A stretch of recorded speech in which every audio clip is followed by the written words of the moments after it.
Good afternoon, everyone. I'm Michelle Kinney. Welcome to the Mayday Network. You are watching the Daily Dispatch. I'm here flying solo, per usual, here for the last couple of weeks. I am down a Julie, but 2 more sleeps and we get Julie back, and that's great. But today, guys, I actually hadn't even really planned to come on here because I've been so busy. I don't know about busy, but tied up trying to edit the rest of the Americans podcast for this week, which I have a question about for all of you, which I'll address at the end. I'd love to know some of your thoughts about that. But meanwhile, again, I haven't turned on my television here in the last couple days because I really, like a lot of you, don't really enjoy cable news so much anymore. But there has been a lot of developments here in the last 24 to 48 hours. I am by no means a foreign policy expert. Not at all. That is more Julie's forte than mine, certainly. However, just as a regular muggle, a person to see what is going on is really, really, really concerning. And I truly do believe that if the average American person were to look around and see exactly what's going on and see how much danger we are in here at home, Americans abroad, in terms of national security, foreign policy, we have people running this government that have no idea what they're doing. No clue. We have people who don't belong in these positions and are playing G.I. Joe with people's lives. We have Donald Trump, who doesn't give a shit about anybody. Certainly not this country. He doesn't care about you, me, anybody. Because he doesn't see countries, he doesn't see borders. He sees them as obstacles that keep him from being able to make money and participate in more corruption with other foreign governments. There is a report going around. I don't know how true it is, so I'm even apprehensive to repeat it, but because I've only seen it in a couple places, that the Qataris had or something about the plane, wanting the plane back. I don't know how true that is, but regardless, what's going on right now is troublesome. To the unseriousness, even, and I don't know if you guys saw this over the weekend. The United States Army took a helicopter and flew it next to Kid Rock's house. That's Kid Rock there, standing next to his pool, which is with a sign that says Southern White House. I mean, like, okay. And he wrote, this is on March 28th, he tweeted a video of this. This is a level of respect that shit for brains governor of California will never know. God bless America and all those who have made the ultimate sacrifice to defend her. First of all, we're gendering the country, and that's a whole problem there. But this oily-haired man somehow has, I don't know, become part of this administration in ways that I had not anticipated, but here we are. And obviously there was quite a bit of backlash here about this. And Pete Hegseth, just in the last day, tweeted, "Thank you, Kid Rock. U.S. Army pilots suspension lifted. No punishment, no investigation. Carry on, Patriots." Unserious people.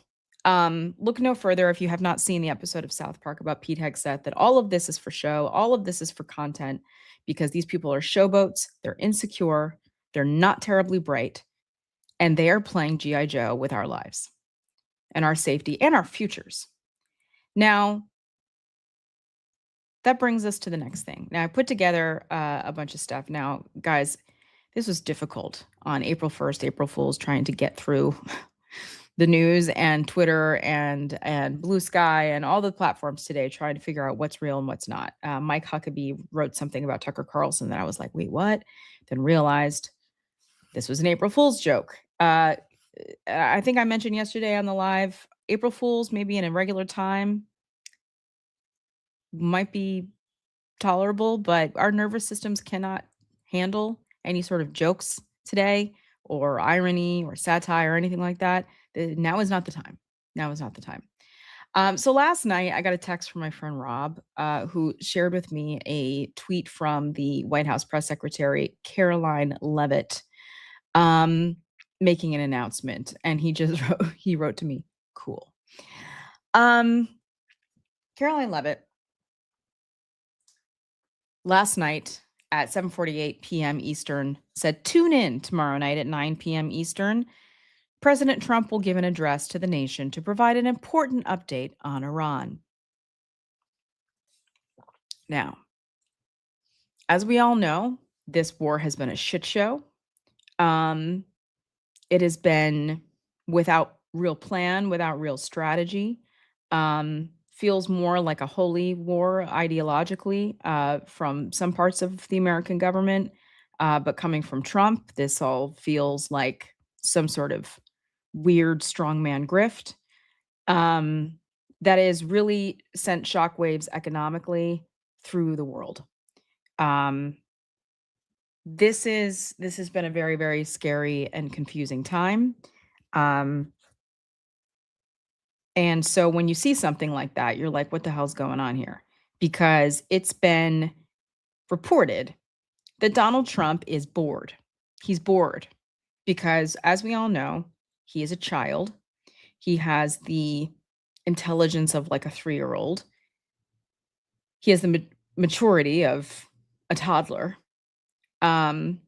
And he can't be bothered with things that aren't entertaining to him because this is all happening on TV. This is all a TV show. This is all theater. This is all play, P.T. Barnum. This is why they say elect a clown, expect a circus. Donald Trump is a moron. He has no idea what he's doing. He doesn't care that he doesn't know. And the people around him have their own agendas. And Lindsey Graham has been on TV, saying some of the craziest shit about this, who's now, right now, has been at Disney World, who's gotten a lot of flack for that. But these people are out of their minds, So I'm going to try to walk us through a little bit of a timeline of what has happened here in the last 24 hours. So 7:48 last night, Caroline Leavitt says, tune in tomorrow night, which is today, Wednesday, April 1st, 9 p.m., that Trump's going to give this statement on Iran. But then we wake up this morning to an article from the Telegraph.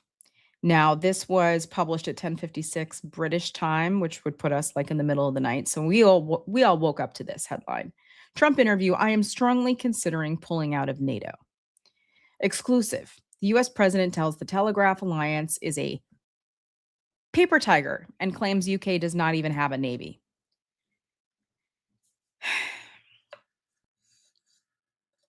Our racist Uncle Donald is running his mouth.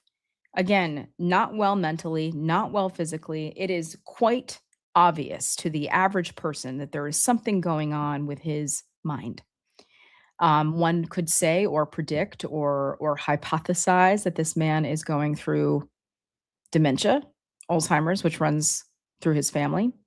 But running his mouth nonetheless. And, this threat to pull out of NATO is nothing new. This is something he has been threatening, talking about, saying that, we pay too much into NATO. The other countries need to, hold up their end of the bargain, which is all bullshit. NATO is the thing that has kept us out of a world war for the last 80 plus years. It's the thing that keeps us all together. And it's the thing that's keeping us safe here in the Western world. And to Jessica Morgan here in the chat, it says there's a law passed that says he can't do this. Exactly. We're going to get to that.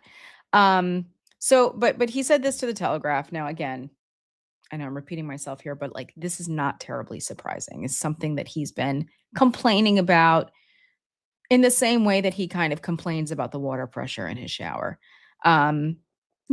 He's going to do something about it eventually. He doesn't joke. This man is not funny. He always tells us what he's going to do, what he intends to do, who he is. So moving on here. We woke up to this. And then Newsweek, chances of U.S. withdrawing from NATO surge as Donald Trump fumes. So the UK Prime Minister made a speech this morning, um, which, you know what, let me play here. I've got a couple clips. Actually, let me play the longer one. It's about a minute and change. So I'll see you on the other side of this. The conflict in the Middle East has now entered a second month. And while we're working at pace for de-escalation and peace, it is now clear that the impact of this war will affect the future of our country. So today I want to reassure the British people that no matter how fierce this storm, we are well placed to weather it, and that we have a long-term plan to emerge from it a stronger and more secure nation. First, let me say once again, this is not our war. We will not be drawn into the conflict. That is not in our national interest.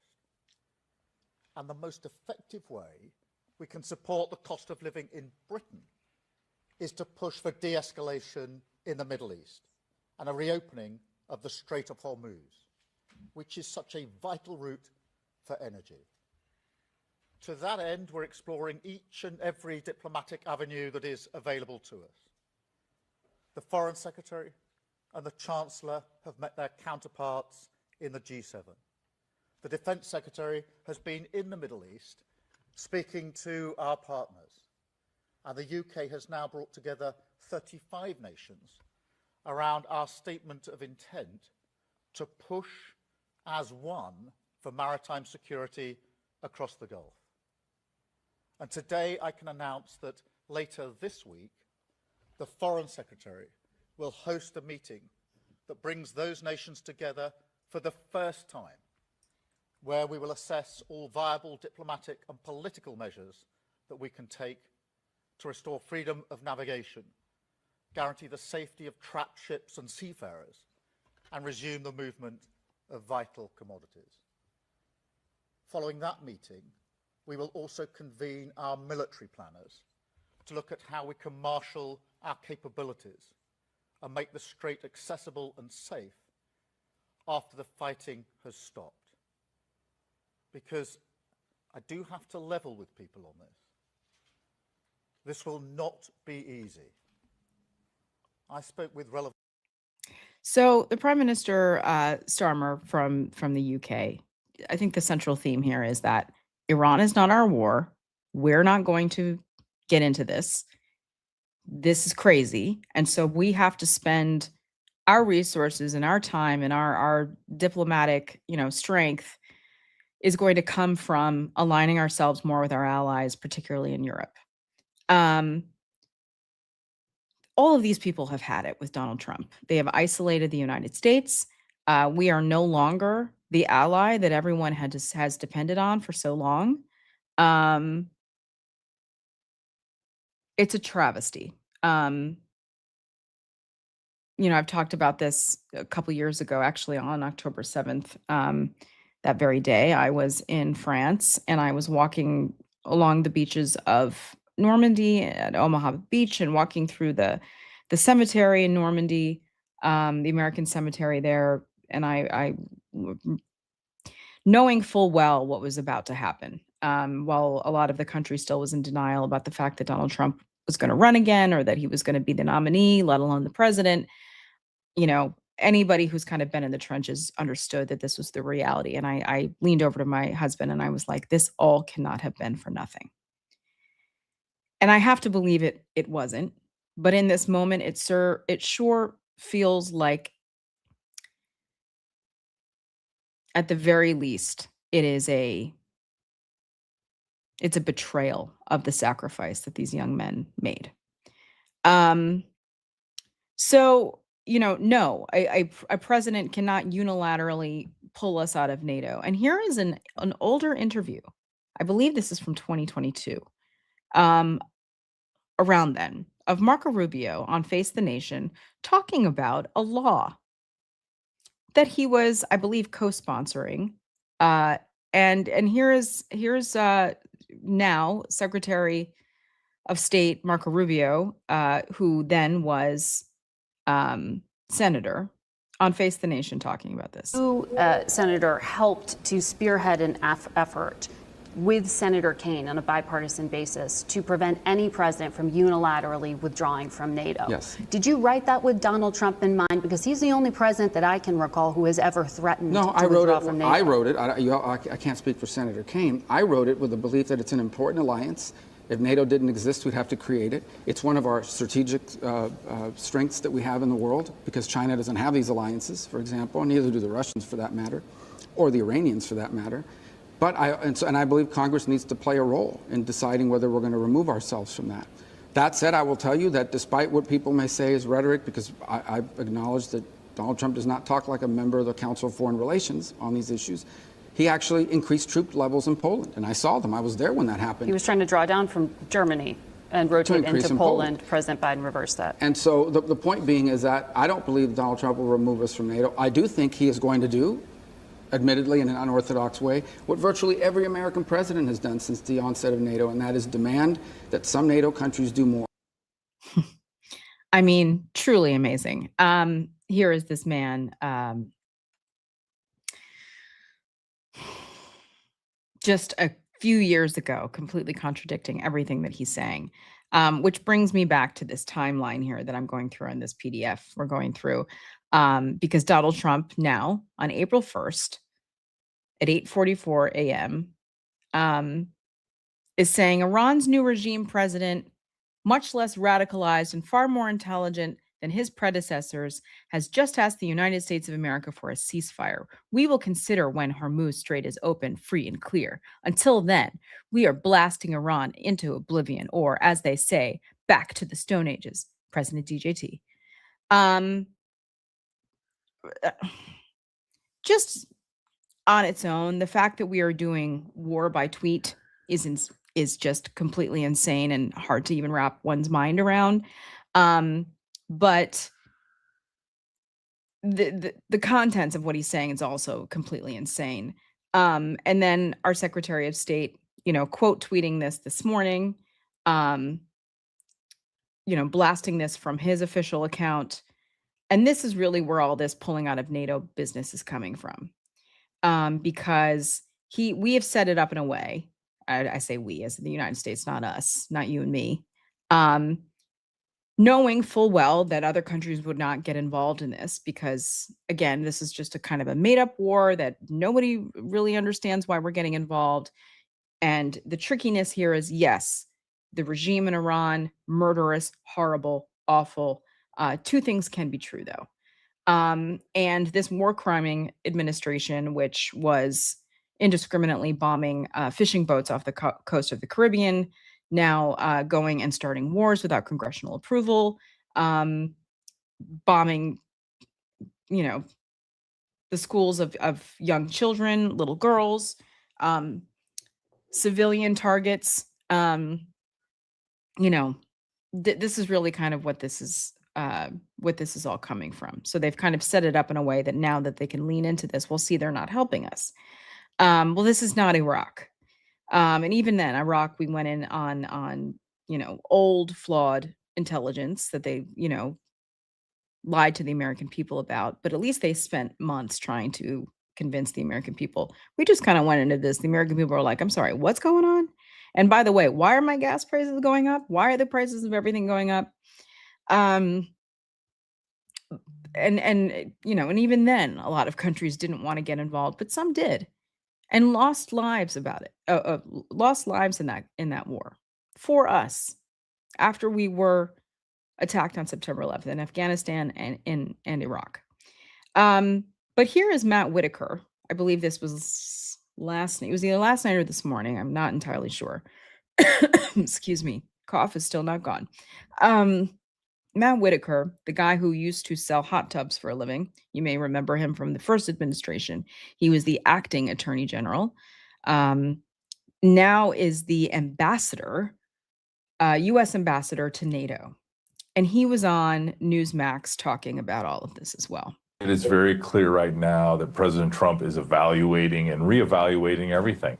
whether that is our involvement at NATO, whether that is our support to the European efforts in Ukraine, or whether that is anything else the United States is doing. I mean, President Trump was elected by the American people in order to bring an America First mindset to all of these situations. And he is, as Commander-in-Chief, gets to make many of these decisions. And so we're going to move out on his intent when he makes a decision. Right now, everything's on the table. Mm-hmm.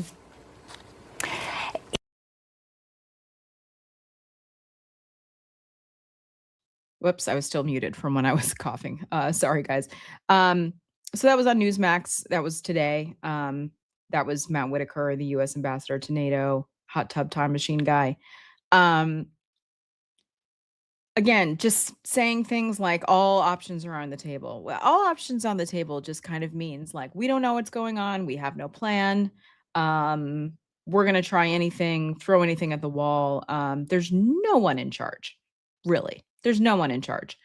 And again, Matt Whitaker being another person who is completely and utterly unqualified to be in his position and his role. And I pulled that video, the Newsmax video from Twitter. I don't know what language those captions were in, so apologies. I don't know what that was, but pulled that from Twitter, and that was today. Now again, Marco Rubio was on Fox last night, and this is what he said.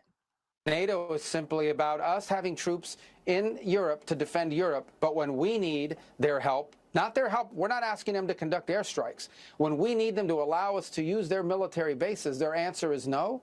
Then why are we in NATO? You have to ask that question. Why do we have billions and billions of dollars, hundreds of billions of dollars, over the years, trillions of dollars, and all of these American forces stationed in the region? If we can only use, in our time of need, we're not going to be allowed to use those bases.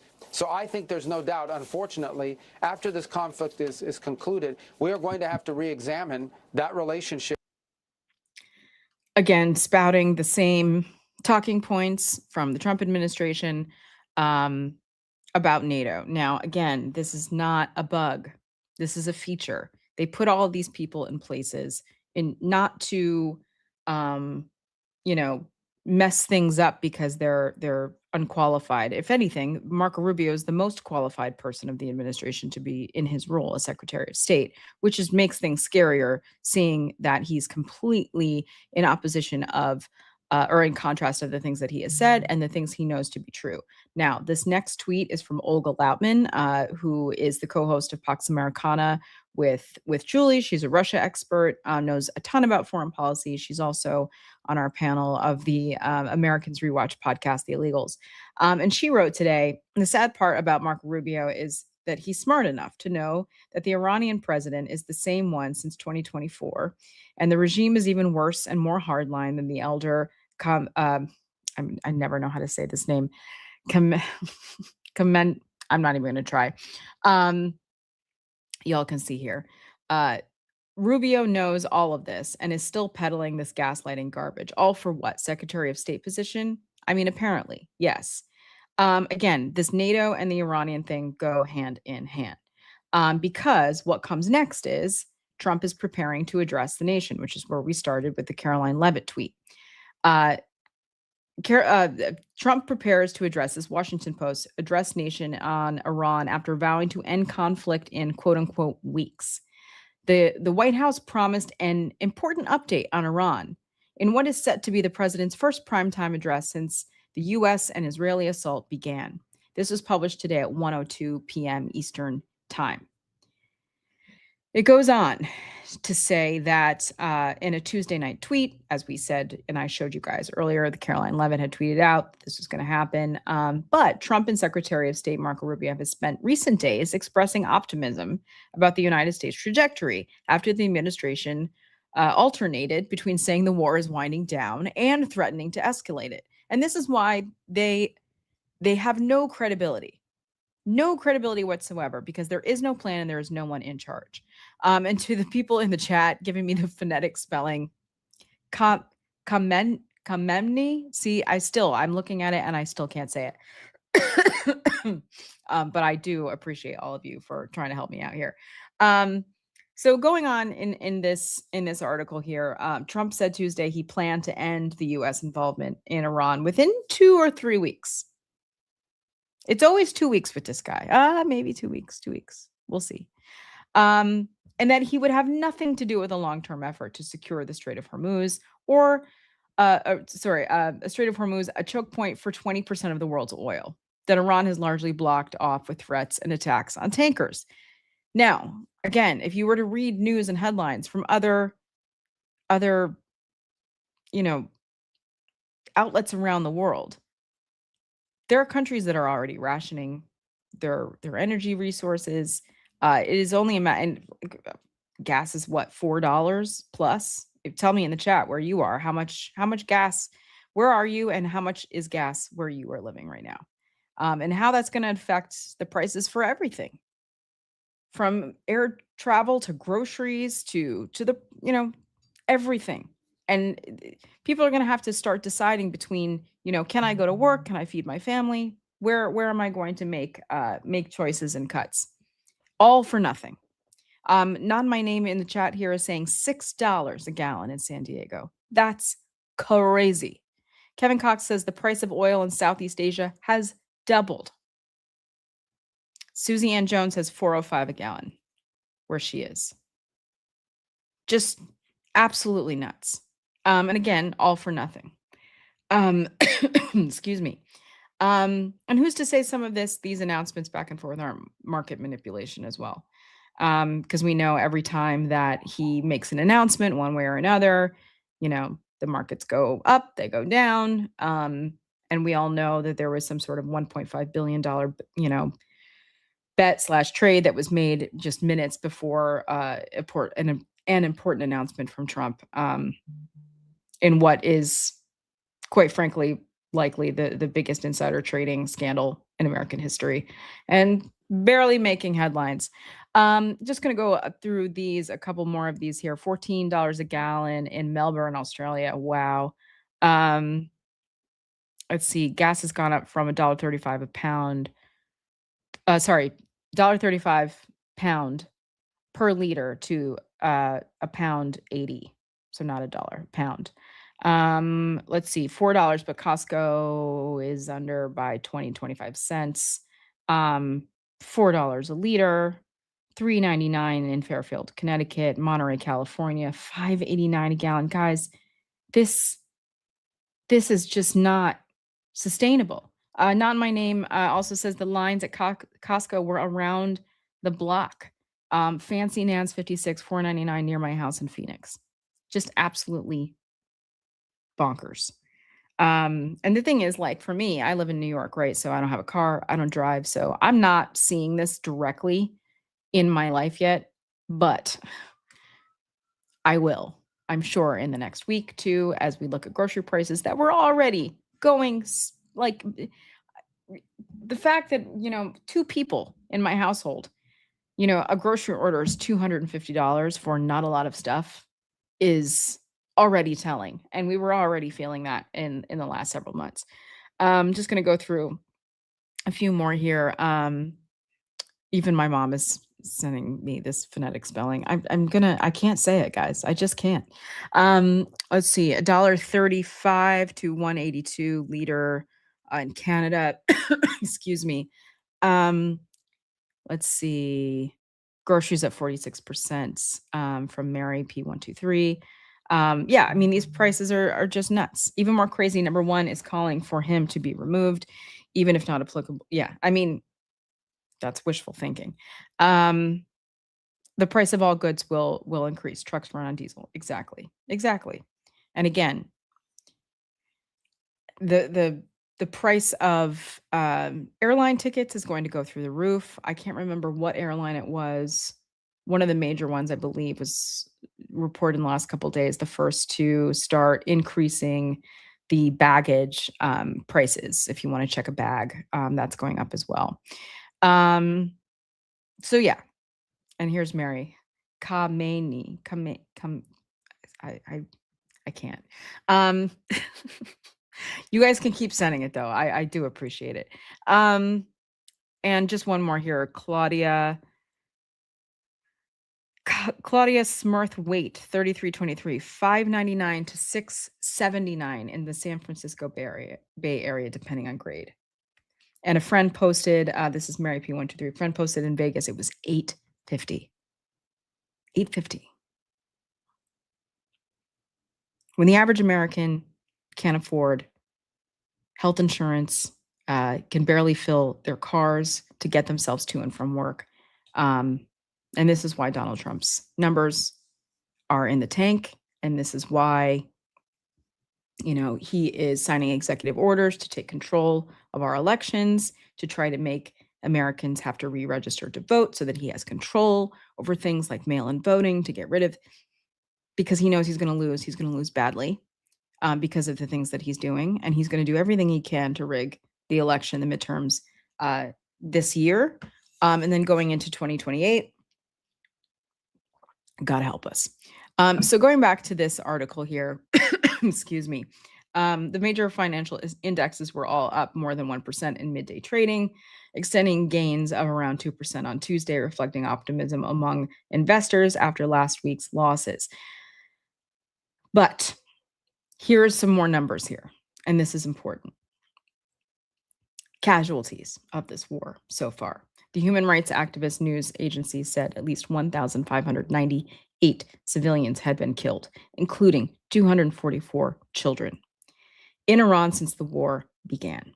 Lebanon's health ministry said that more than 1,260 Lebanese had been killed as of Tuesday, with more than 3,750 others wounded since the latest fighting between Israel and Hezbollah began. In Iran's attacks across the Middle East, at least 50 people have been killed in Gulf nations. In Israel, at least 17 had been killed as of Friday. And the American death toll stands at 13 service members, with hundreds of others wounded. Hundreds. And then there's an update from this story that was published yesterday in the New York Times. Trump says U.S. military campaign to wind down and plans national address. We will be leaving very soon. That this is what he told reporters in the Oval Office. And then a few hours later, the White House said Mr. Trump would provide an important update on Iran. This is happening tonight. And here's some more important information.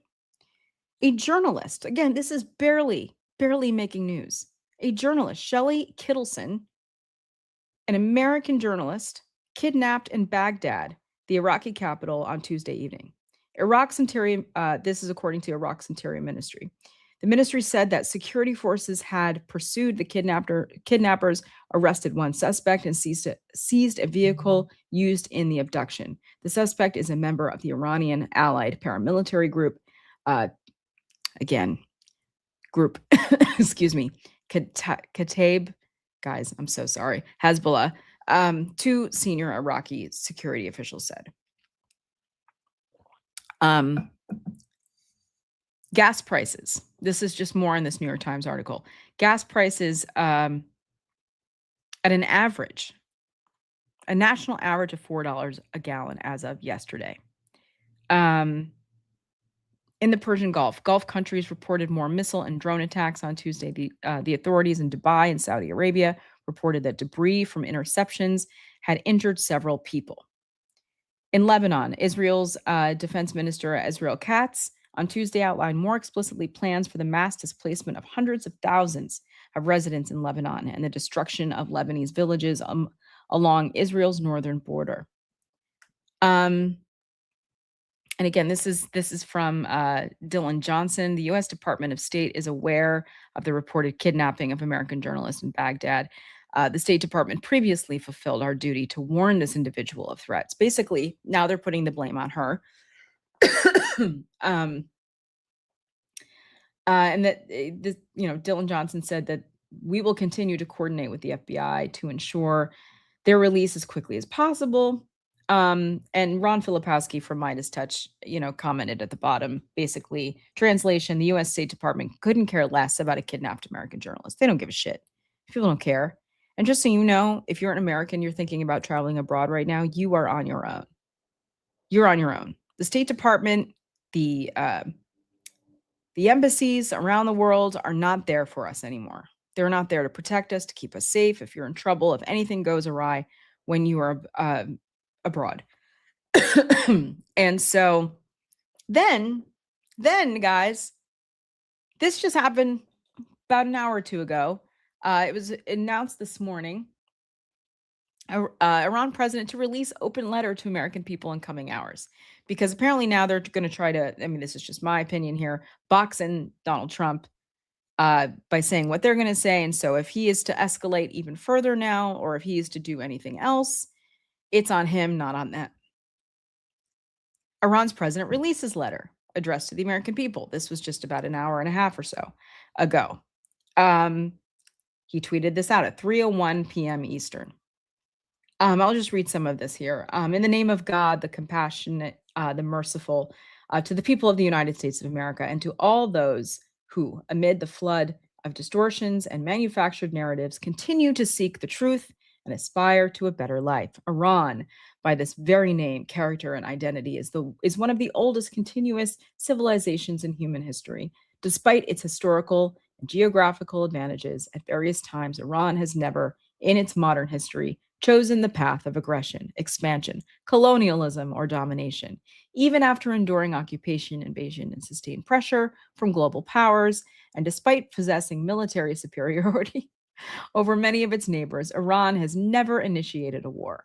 Yet, it has resolutely and bravely repelled those who have attacked it. The Iranian people harbor no enmity toward other nations, including the people of America, Europe, or neighboring countries, even in the face of repeated foreign interventions and pressures throughout their proud history.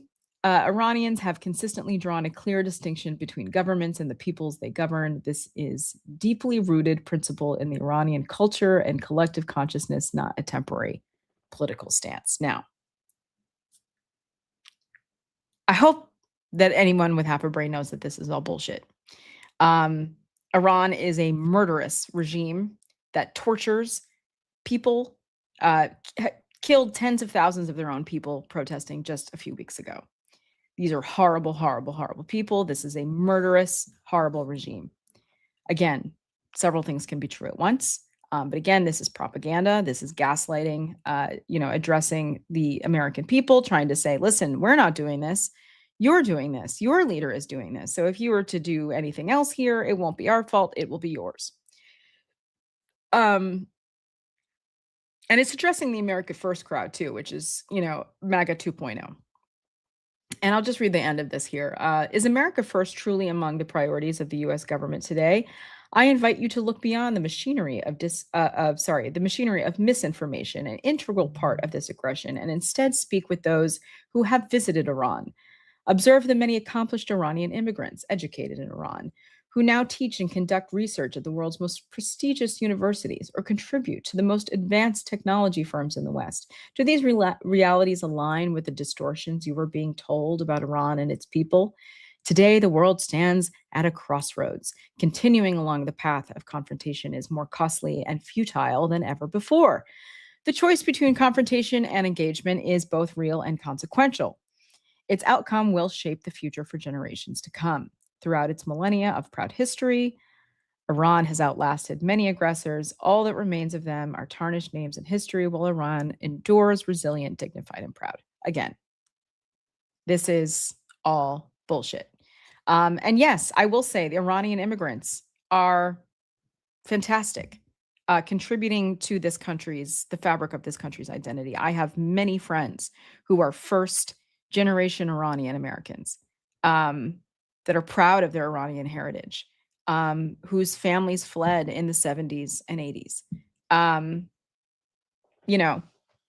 But what is going on here is we have two authoritarian governments and leaders barking at each other, while, again, Donald Trump is cozying up to Russia, which is giving intel to Iran in terms of location of American troops and soldiers that are bombing and attacking us overseas in the Middle East. I mean, the whole thing is just bullshit. So who knows if Donald Trump's speech tonight is going to change at all based on that letter that has been put out by the new Iranian leader, who apparently is supposed to, quote unquote, be less extreme, TBD, right? It's and then meanwhile, again, here's an article that just came out from the New York Times that despite Donald Trump telling us that he's going to wind this down in 2 or 3 weeks, maybe, the Pentagon is doubling the fleet of A-10 attack planes in the Middle East. The slow-moving A-10 Warthog is a so-called close air support plane that could be used to help U.S. ground forces seize territory near the Strait of Hormuz. This was published today at 2:22 p.m. April 1st, 2:22 p.m. Eastern Time. Says the Pentagon is doubling its Middle East fleet of Air Force A-10 attack planes, which can support advancing ground troops, even as President Trump says he wants to end the Iran war in 2 to 3 weeks. The Air Force is dispatching 18 A-10s to join roughly a dozen A-10s already in the region that U.S. commanders have used to attack Iranian boats and Iran-backed militias in Iraq, 2 Pentagon officials said on Wednesday. This is crazy. This is, again, we're being lied to and gaslit because there is no one in charge. There is no one in charge. We are at the whims of Donald Trump, whatever mood he's in, whatever he feels like doing. Again, we have religious extremists in this government as well, people like Pete Hegseth. And, Jacqueline Urso, Lieutenant Colonel Jacqueline Urso, who's part of the Mayday Network, our military analyst, has said, repeatedly, which I'm sure you all would agree with, the United States is not really in the regime change business, like successfully. That's not something we do well. And that was part of the, argument. Regime change. No, we're not doing regime change. We're doing this. We're doing that. Whatever this is, and now they're trying to say that the regime change has already happened. And it's been successful, even though it is the same succession that had been set up in the first place if something were to happen to their leaders. So there is no regime change. So why are we there? What's happening? What's going on? And what is even going to happen tonight? We don't know. And I guess that's the whole point of me coming on live here today. Again, like I'm not a foreign policy expert by any means. So I'm just coming at this stuff probably at the same way that you guys are, and trying to put it all together. And so I went through all of this stuff in the last 24 hours. And I'm just like, what in God's name is going on? What's going on? This is crazy. None of it makes any sense. And I truly believe it's because no one knows what the hell's going on. There is no one in charge. BJG said, I doubt it's live, probably taped. No way could he do this live. I mean, listen, I think we're all just kind of waiting for the guy to like stroke out and shit his pants live on TV. I mean, legitimately. He's not okay in the head. His body is not okay. His hands, his ankles are all, swollen. He's got geisha makeup covering up his hand bruises. He admitted the other day on Air Force One that the United States military is in fact building a bunker underneath the ballroom that he won't shut up about. If you go on his Truth Social right now, by the way, there's a couple posts about the birthright citizenship case, which is being argued before the Supreme Court today, which for the first time in history, a sitting United States president has gone in to listen to the arguments, to the oral arguments, in which we all know he operates like a mob boss, right? He's just sitting there to intimidate the justices, and things aren't going to go his way. I don't think, based on everything, constitutionally, and also what you're hearing inside the chamber. Excuse me. Between that and then him going on and on about the ballroom. Because there was a judge that said, I think this was yesterday or the day before, halted the construction of the ballroom, which again, I was like, my husband was like, hey, did you hear about that? I was like, yeah, I'm sure someone's definitely going to enforce that and stop him. No one's going to stop him. But of course, he's still pissed off about it. So he's going on and on and on. Oh, my ballroom. He's got show and tell pictures. His whole Truth Social feed is like, computer generated, previews of what this thing is going to look like with the columns and everything. I mean, it looks like the world's cheesiest wedding venue, which I guess you could also say there's previews that Eric Trump posted on his Twitter the other day of the Donald Trump library, which is going to be built, which also looks like a cheesy wedding venue in New Jersey. And but this will be in Florida. And they've also said they'd like it to be a hotel. So, it looks like, Biff Tannen's Pleasure Palace is what it's going to be. Lucky us. What a great time to be alive. So, and I say all that to say, that we're all kind of waiting for him to stroke out and shit his pants on TV. Alex Jones, who we all know to be a crazy conspiracy theorist, podcast provocateur, sued by the Sandy Hook families for calling the Sandy Hook tragedy shooting at Sandy Hook Elementary a false flag. This guy's a complete and utter nut job. However, part of the MAGA base that listens to him and his InfoWars nonsense, he has started to speak out, like many others, that Donald Trump is not well. I'm just going to play a clip here. I pulled this from Twitter as well today. Swell up 3 times the size they were before. That means heart failure. And he does look sick. And he does babble and, sound like the brain's not doing too hot. And so we just cut bait on Trump and we just mobilize against the Democrats. So again, like these people aren't, I mean, they're crazy, but they're not, a lot of them, they're not stupid. These people are seeing what's going on. And so they're trying to set us up for, I don't know, JD Vance and Marco Rubio to take over. I don't think so. And, a lot of people say, oh, well, JD Vance is worse. I think in a lot of ways he is, just because this man truly has no worldview whatsoever, and just does whatever he's told. He is a power-hungry, money-hungry, empty vessel, who, by the way, I don't know if you guys saw, he just announced that he is going to, that he wrote a memoir about converting to Catholicism, which, by the way, he only did in 2019. He's newly Catholic. And apparently the church he put on his book, I think, is like a Methodist church or something. I can't. Just beyond, like, I can't. Anyways, Donald Trump eats his young. He has set it up in a way that the cult will never, ever, ever follow JD Vance into the night, or Marco Rubio either. They're not part of this, cult of personality. It's just not going to happen. And not to mention, again, if you go and watch some of the interviews, the man on the street interviews from CPAC this past weekend, you've got a lot of younger people saying MAGA is dead, MAGA is over. Donald Trump didn't even show up to CPAC this time, because he said his schedule didn't allow it. Yeah, it's because he's not popular and he doesn't want to face the music. But in MAGA's place is MAGA 2.0, which is America First. America First is the Tucker Carlson, the Nick Fuentes, the Marjorie Taylor Greene crowd. It is the crowd that's done with Donald Trump, but they don't want war. They certainly are anti-Semitic. They're super racist. They hate Israel, and many other things. They hate women.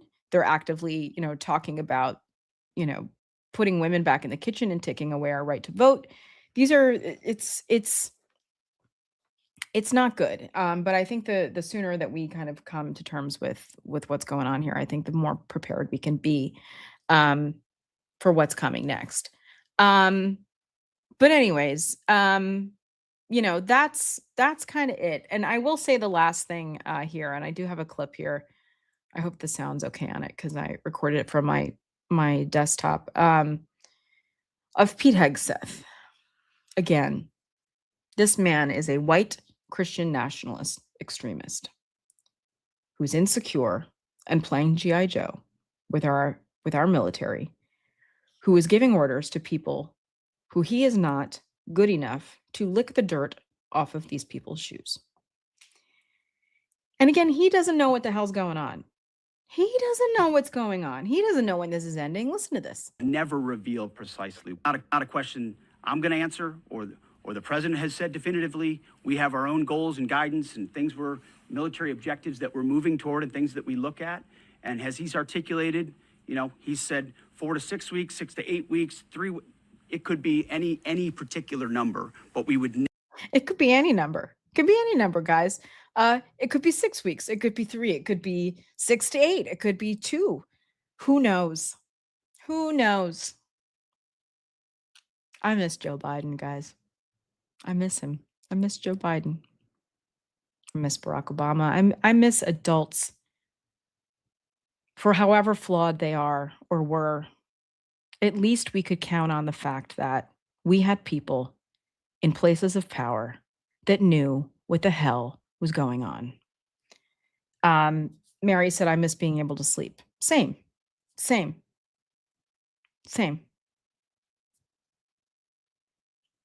Big same. Not to go down a rabbit hole here with what happened with Joe Biden. I however anybody feels about the man, whether he should have run again, he should have not, blah, blah, blah. I love Joe Biden. Joe Biden's a good man. He knew how to get things done. He understood what it meant to reach across the aisle and try to get those things done, and really kind of accomplish the impossible in so many ways when it came to, infrastructure. Joe Biden's a good man. He's a real Catholic, for however, whatever you think about that or not. This is a man who practices what he preaches, unlike J.D. Vance, who is faking it, and really is converted to Catholicism more to align with Opus Dei than someone like Joe Biden or the Jesuits or anybody like that. Joe Biden wasn't perfect, but he was a good president. And I think history will be kind to him in the way that he was one of the best ones in terms of foreign policy that we have had in modern history. And what this administration has done to Ukraine is unconscionable, and the genocide that is happening to the Ukrainian people. And next on the menu here, and the administration is being very open about this, is Cuba.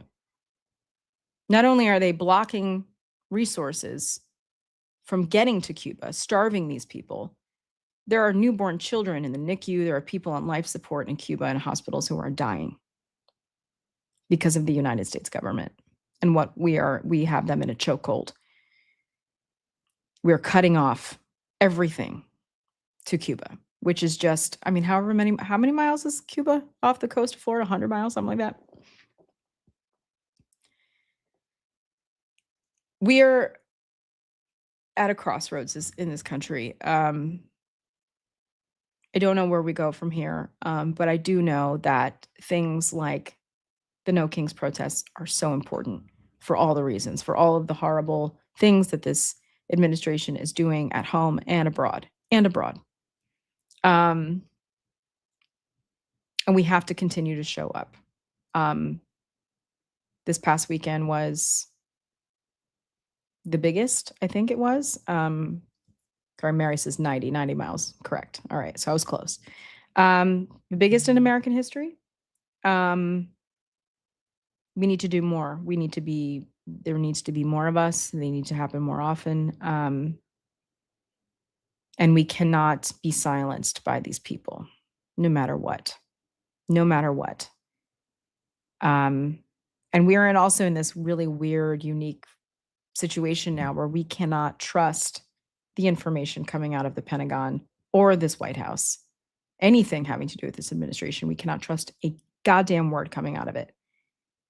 And also, we cannot trust a word coming out of Iran, because for all the reasons, right?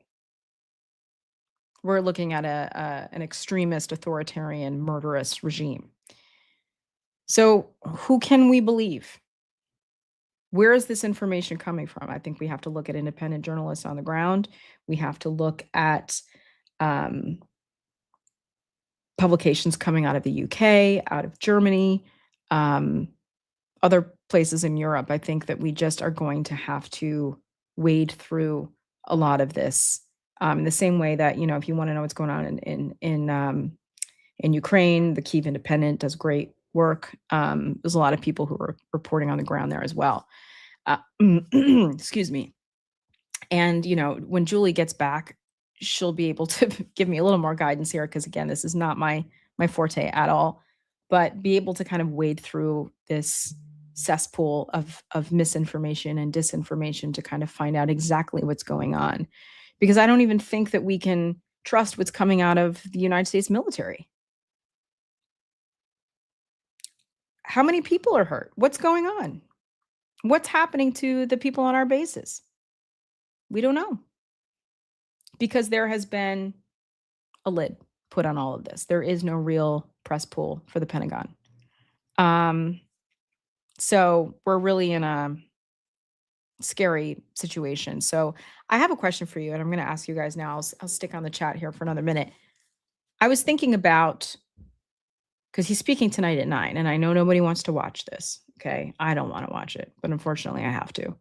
I was thinking about coming on maybe a few minutes before and then streaming it, so maybe we can watch it together, and then coming over on the other side and having something to say.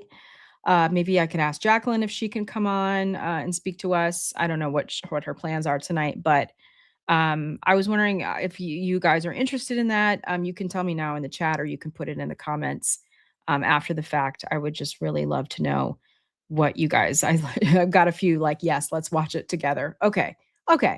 Listen, strength in numbers. You are not alone. We might as well experience all of this horribleness together. Some of you I know are overseas, and so this is not a good time for you, because you should be sleeping. For anybody who's stateside and whose time zone allows it, I'll be here. I'll do that. So maybe I'll come on at like 8:50. This mofo is gonna be late, so I'll come on at like 8:50.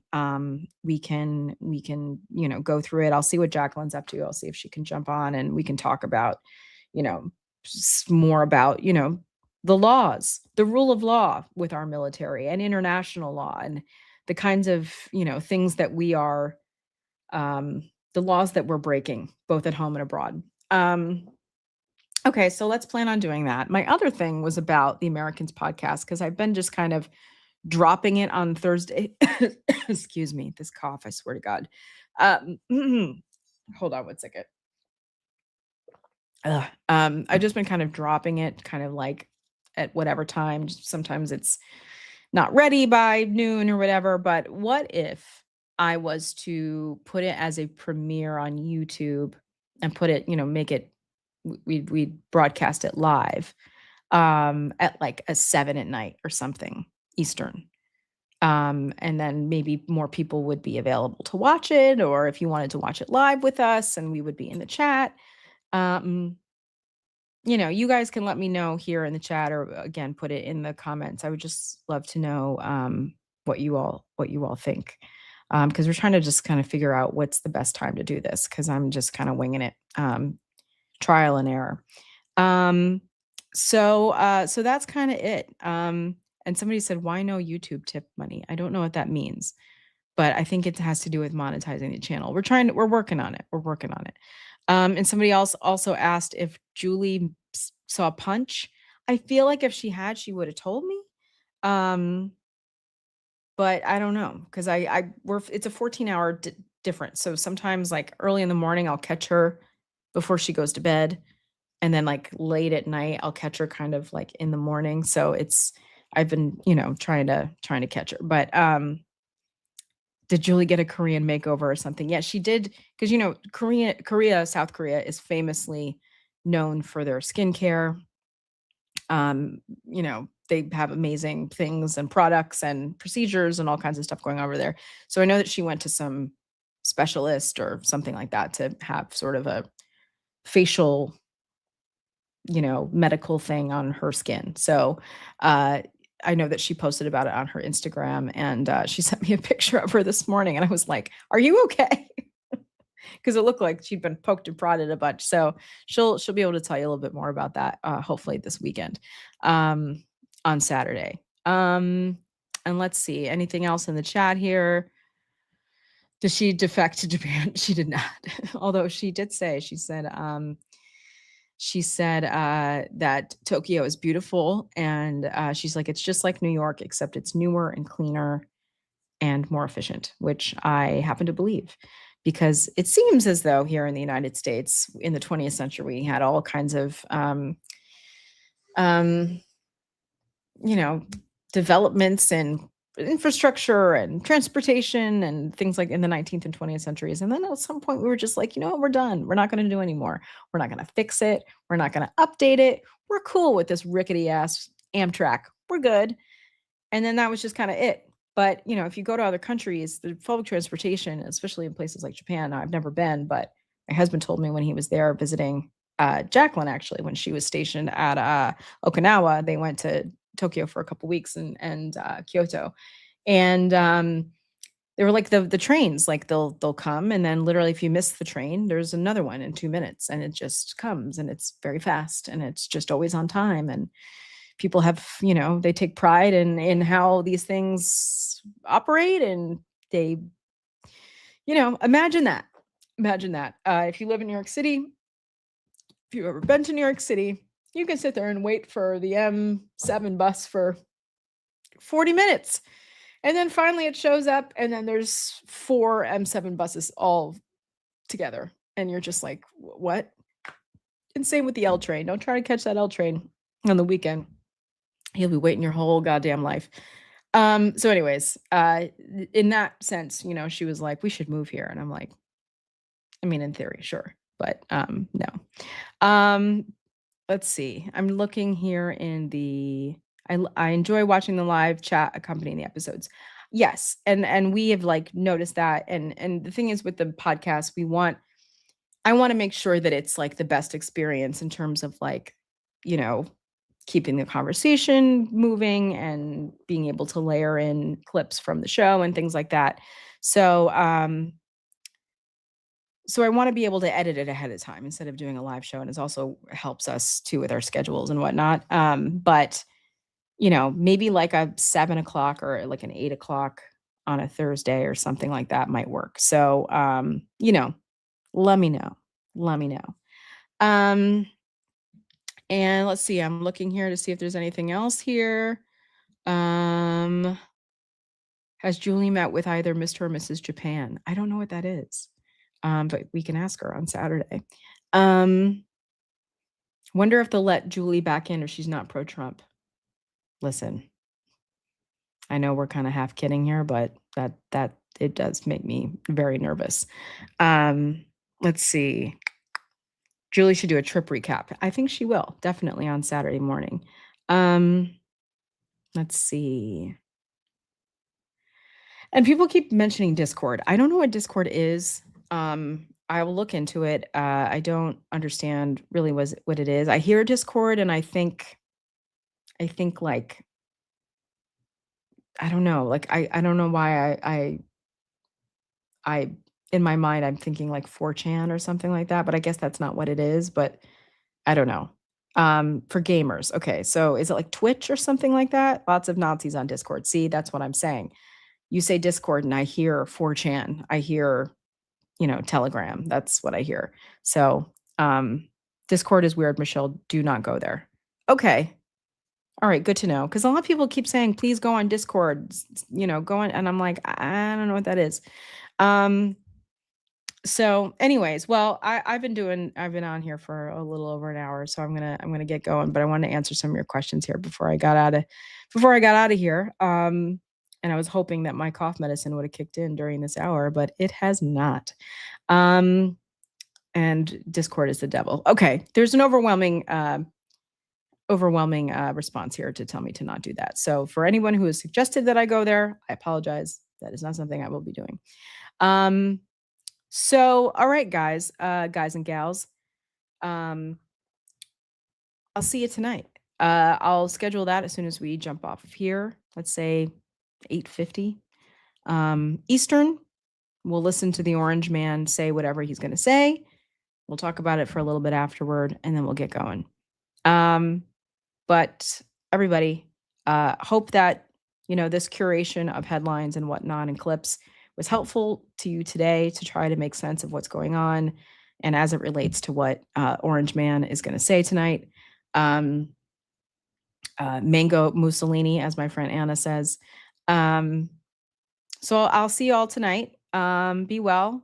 And if you're new here, please like and subscribe to the Mayday Network. We're trying to build, a community and channel here, that lots of culture and news and politics and foreign policy and military, news and sports and all kinds of things we're trying to bring to this channel to kind of make a community that with shared values and a place for people to go where they feel that they can trust voices that don't bullshit them.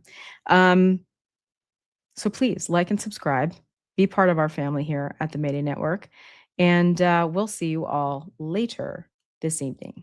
Take care, everybody.